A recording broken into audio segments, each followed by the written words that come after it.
No, I will say this. A lot of people, I like when there's players in sports that we can disagree with. Right. Like Aaron Rodgers. Nobody's disagreeing. Lonzo's a fascinating player because there is still disagreement in the league.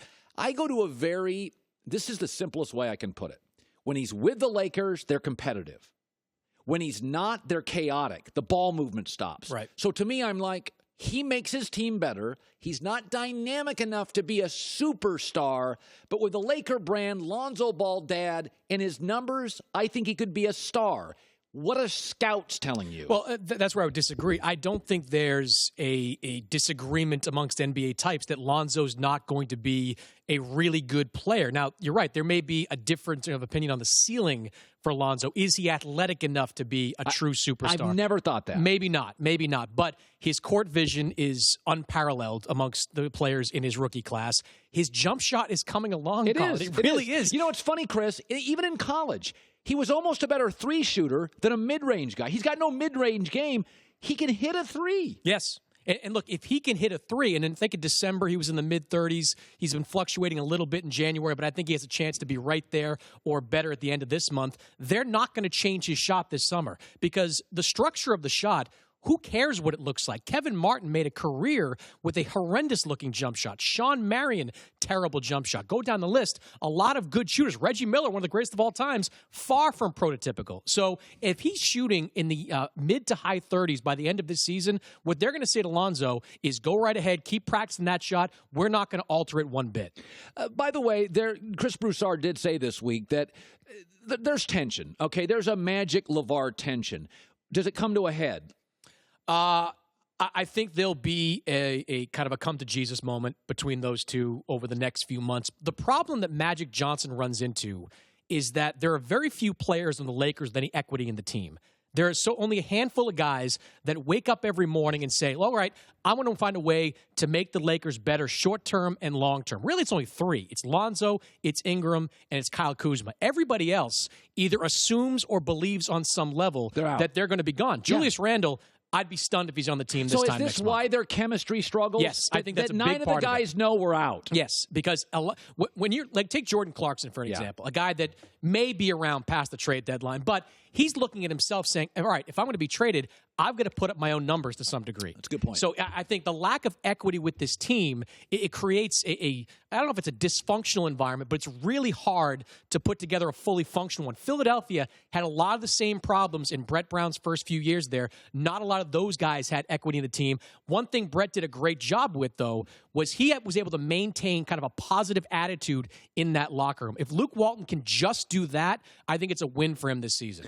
You know, is it legal? Tell me if this is legal. If I was LeBron, and I think they have to make a move for somebody, and I wanted Paul George, what is legal? You're not going to get Paul George.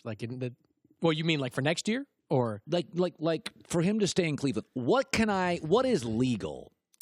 He can call Paul George tomorrow. I mean, and the NBA's made it clear they're not going to mess with player tampering. Like, the players can do whatever they want. Okay. It's way too difficult to start, phone tapping with some of these guys and checking their text messages. Okay, so Kristine and Doug Gottlieb are just going crazy on this LeBron thing. And I said last year, same date, they lost by 16 to Portland and 33 their next game.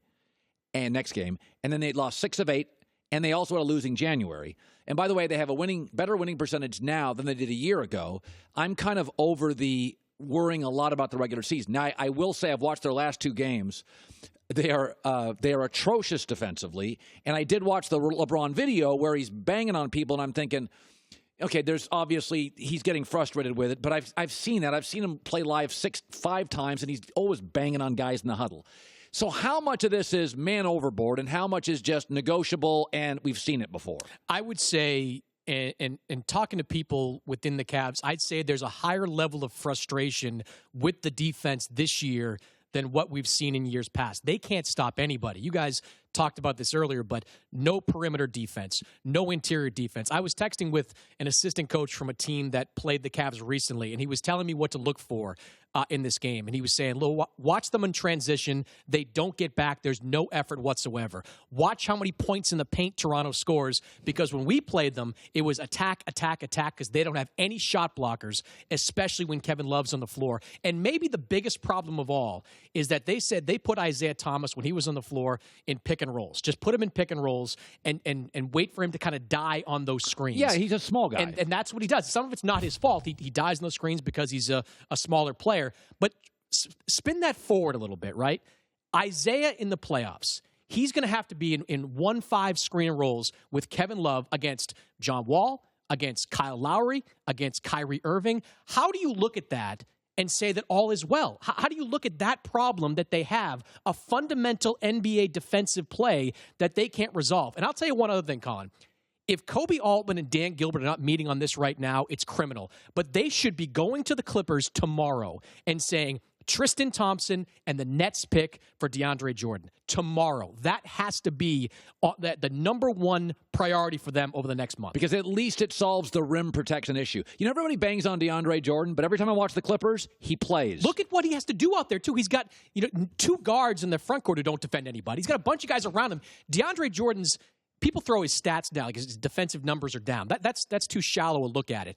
He has to recover and defend everybody because the rest of the players around him don't defend at a high level. Thanks for watching. Subscribe here to get the latest from the show. Also, be sure to check out more of the best clips from The Herd or go watch a few segments from our other shows on FS1.